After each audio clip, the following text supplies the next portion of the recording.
多谢张柯安，坐公车啦，拄着即款人客真诶真无奈。站诶有民众看到讲有一个外国查甫人伫台北市一台公车顶唔惊危险呢，表演特技呢，人倒外国伫遐海来海去，将这个公车当作呢这个健身房。虽然当时人客无济，不过即款行为依然真危险。这个公安处表示讲，一旦这设备歹去，会叫伊赔。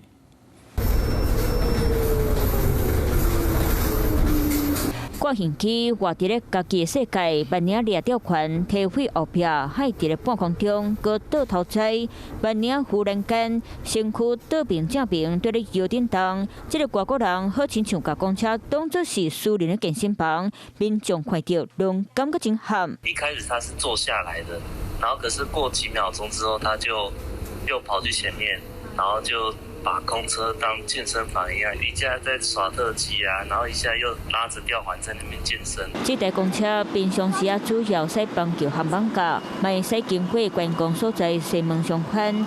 代志发生时间伫咧昨暝暗时10点半，车顶人少，乘客敢若4个人。想到这个外国人就伫咧车头前练身体。空车的话还 OK， 只要他不要骚扰人就好啊。如果尖峰时间的话，then 就是一个问题。只是他不要弄烂那个杆就可以了咯。啊，对，因为是公共的东西啊。虽然车顶人无济，不过乘客嘛是受到影响，而且这个行为真正足危险。设备若是害去，人跌落来，后果会真惨。驾驶长有发现相关的情形的话，会柔性劝导设备如果有损坏的话，也要依法来负责损害赔偿。危险的画面，呼吁大家唔通安尼做。那真正是要运动健身，找安全的所在，会较妥当。